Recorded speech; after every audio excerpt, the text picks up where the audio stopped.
नमस्कार दोस्तों, आप सभी का अपने YouTube channel lord Shiva and Guru Swami इस पर आप सभी का हार्दिक हार्दिक स्वागत है। भक्तों, कल कथा जो हमने सुनी थी, भक्त सुमेधा और सोमवंत, उनकी कथा हमने सुनी थी और उस कथा में सिमिंदिनी की लीला हमें सुनने को मिली। उसको सोमवंत को स्त्री ही बन के सुमेधा के साथ विवाह करना पड़ा और ये भक्तों के व्रत में, उनके शिव भक्ति में एक ताकत होती है। ये हमने उस कथा में जान लिया। दोस्तों, चैनल पर नए हो तो चैनल को सब्सक्राइब कर दीजिएगा, अपने दोस्तों के साथ भी शेयर कर दीजिएगा और ऐसे ही कथा सुनने के लिए, न्यू भजन सुनने के लिए घंटी बटन को ऑल पर प्रेस करके रखें ताकि आगे आने वाली कोई भी वीडियो आपसे कथा भजन मिस ना हो पाए। तो भोलेनाथ जी को वंदन करके, गुरु संत माता पिताओं को वंदन प्रणाम करके आज की कथा हम आपको सुनाए रहे। तो आज की कौन सी कथा है और कथा सुनने से भी हमें वो पुण्य कर्म मिलता है जो कठोर तपश्चर्या करने से ना मिल सके। उसके जैसा पुण्य हमें भगवान की कथा सुनने में, नाम लेने में मिलती है। तो कथा जरूर पूरी सुन लीजिएगा। तो कथा अवंती नाम की एक नगरी थी और उस नगरी में मदन नाम का ब्राह्मण रहा करता था और वो ब्राह्मण अपने आचार विचार से फंसल गया था और अविचार से वर्तन उसका चल रहा था। अपने माता पिता का त्याग कर दिया उसने, अपनी धर्म पत्नी को भी छोड़ दिया और पर स्त्री को अपना बना लिया भक्तों। और ओ पर स्त्री, एक उस स्त्री का नाम था पिंगला, वो भी एक वेश्या ही थी। जो भी है, कर्म में जो लिखा होता है वही तो होता है। वो दोनों, ऐसा उनका दिन क्रम चल रहा था। ओ मदन नाम के ब्राह्मण उस स्त्री के यानी कि पिंगला के घर में ही रहने लगा, लेकिन भक्तों के सुख दुख निवारण करने वाले भोलेनाथ शिव शंभो शिव योगी का रूप लेके पद्मनाभ ऋषि के नाम से शिव योगी रूप धारण करके उस दोनों के घर पे पधारे और ओ पिंगला और ओ मदन ने देख लिया, उनको नमन किया और उनको बैठने के लिए आसन दे दिया। उस शिव योगी की पूजा करके,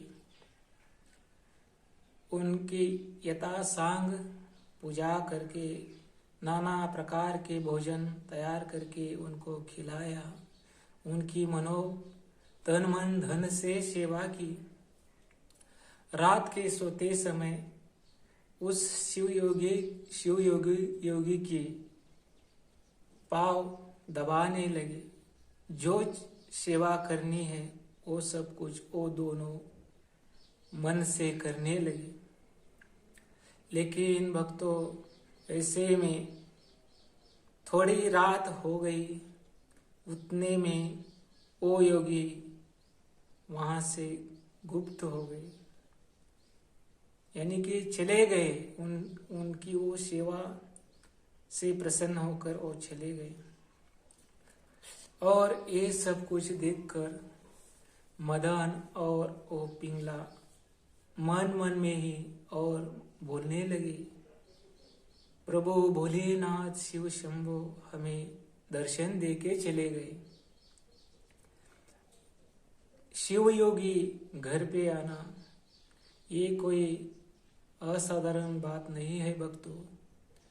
कोई तो पुण्य उनका पूर्व जन्म का होगा, तभी तो उनके घर पे शिव योगी शिव भोलेनाथ पधारे थे और उनसे वो सेवा करके भी ली। जो भी है भक्तों, सेवा तो हो गई, वो योगी भी चले गए।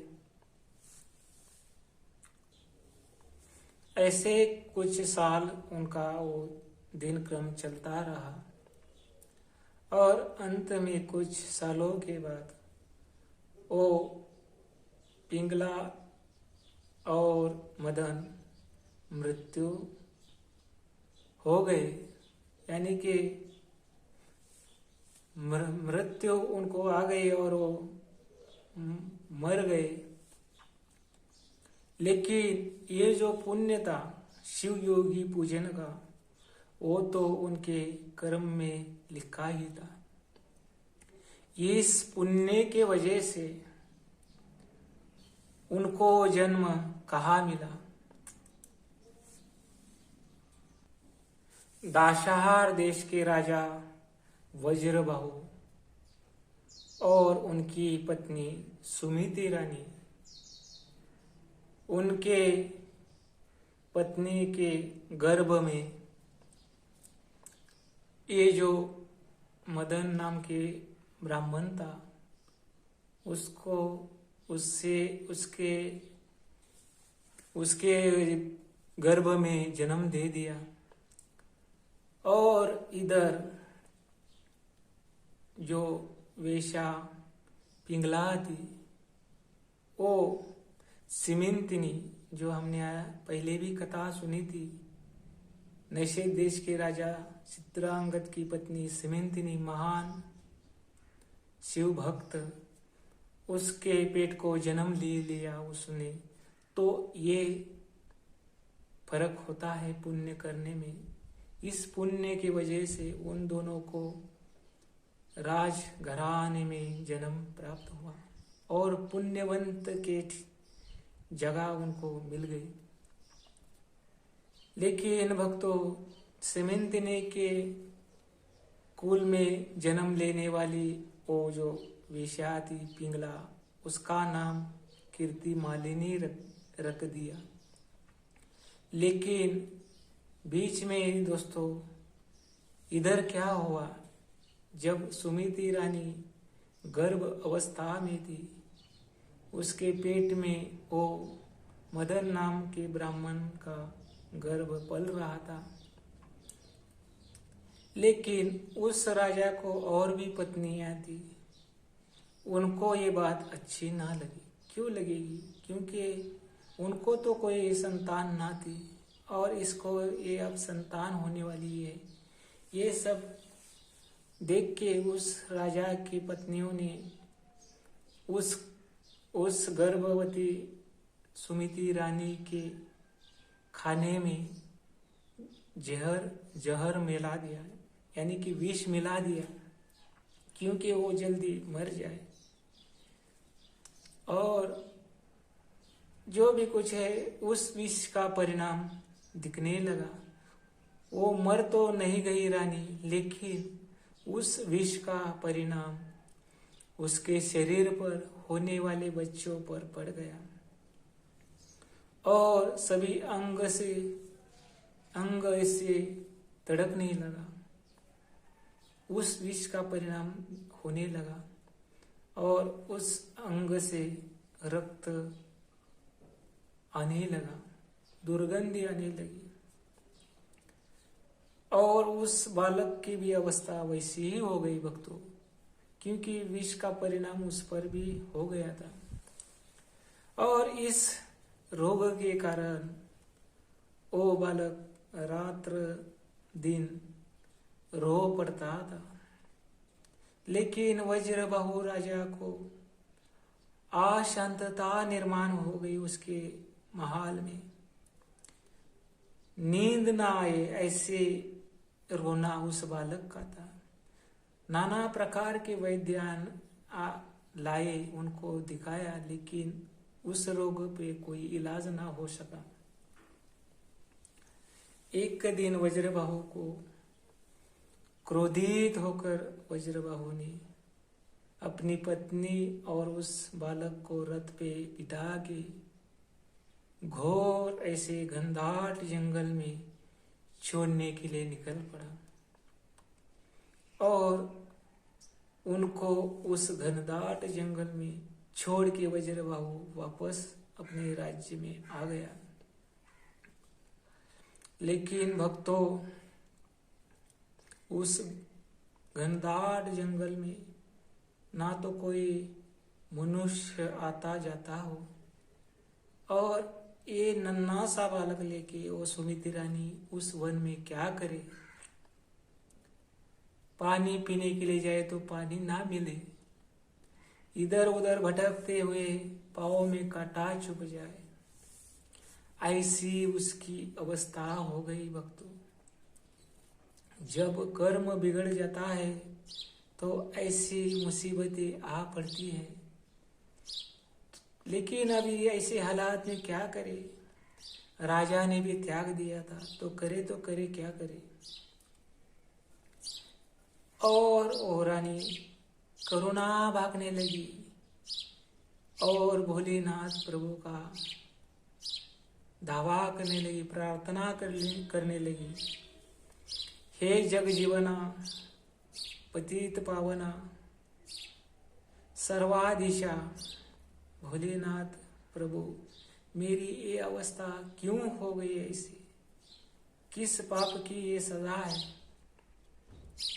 क्यों इस जन्म को हमें डाल दिया? ऐसा कुछ करना ही था तो जन्म तो क्यों दिया? अब इस संकट से तुम ही निकालो हमें। ऐसी करुणा ओ सुमिति रानी उस वन में, जंगल में करने लगी। और उसका वो आक्रोश देखकर जंगल के पशु पक्षियों को भी रोना आने लगा। और वो पशु पक्षी उस बालक के लिए यहाँ वहाँ से अपने चोंच में जल लेके आना और उस बालक को पिलाना, उस पर डालना, क्योंकि धूप ही उतनी कड़क थी। और ऐसा होने के बाद भटकते भटकते सुमिति रानी अपने बालक को लेके घूमते भटकते निकल पड़ी। रास्ते में जाते जाते उसकी नजर एक ग्रस्त पर पड़ गई और वो किसी काम की वजह से रास्ते से जा रहा था और उसका नाम था पद्माकर। उसके साथ वो सुमिति रानी अपने बालक सहित उसके नगरी में आ गई। नगरी में आके उसके घर चली गई और वो पद्माकर ग्रस्त ने उसकी पूछताछ की कि तुम कहाँ की रहने वाली हो और ऐसे हालात क्यों हुए तुम्हारे, क्या वजह थी और ऐसा हो गया। तब सुमिति रानी ने सब कुछ वृतांत बता दिया। मेरे खाने में मेरे और भी सौतन थे, उन्होंने मेरे खाने में जहर मिला के मेरी ये अवस्था हो गई है। और ये सब कुछ बातें सुनकर पद्माकर के आंखों से पानी निकलने लगा। भक्तों, दुख आता है तो एक तरफ से नहीं आता। उसी तरह उस पद्माकर के पास सुमिति रानी रहने लगी। पद्माकर ने कहा, हे सुमिति रानी, तुम मेरी बेटी की तरह हो, तुम मेरे पास रह सकती हो, अगर कुछ चाहिए तो मुझे मांग सकती हो। ऐसा बोलने के बाद सुमिति रानी को भी अच्छा लगा और पद्माकर उस गृहस्थ ने भी बहुत सारे वैद्य ढूंढ के लाए उनके इलाज के लिए, लेकिन किसी से भी ये इलाज ना हो रहा था। वो खून बहता था, दुर्गंधी आती थी, ऐसी उन दोनों की हालत थी। तब सुमिति रानी ने पद्माकर को कहा, हे पिताश्री, आप क्यों त्रास ले रहे हो? अब ये रोग किसी से ठीक ना होने वाला है। जब तक शिव शंभो की कृपा ना होगी तब तक ये रोग ना जाने वाला है। तो आप व्यर्थ ऐसे प्रयास ना करें। और ये सब कुछ होने के बाद भी भक्तों, इस कथा को यहीं पर रोकेंगे, क्योंकि अगला भाग भी आपको बताना है। क्या आगे कथा में क्या हुआ? सुमिति रानी का वो बालक ठीक हो गया या मर गया? आखिर क्या हुआ कथा में आगे? ये कथा बड़ी रोचक है, तो दूसरे भाग को भी आपको जरूर सुन लीजिएगा। और ये कथा यहीं पर इसका पहला भाग खत्म होता है। अगला भाग आपको मिल जाएगा स्क्रीन पे या वीडियो के नीचे आपको लिंक मिल जाएगी। आशा करता हूँ आपको हमारे चैनल पर जो कथा है, भजन सुन के अच्छा लगता हो। अगर अच्छा लगता हो, अगर हम बताते समय अगर हमारे मुख से कोई शब्द इधर उधर हो जाता है तो आप श्रोते हो, आप प्रभु के जैसे दयालु हो, क्षमावंत हो, तो क्षमा कर दीजिए। कुछ रह जाता है बताने में या कोई शब्द इधर उधर हो जाता है तो आप बड़े हो, आप ज्ञानी हो। तो मिलते हैं इस कथा को दूसरे भाग में। तब तक ओम नमः शिवाय।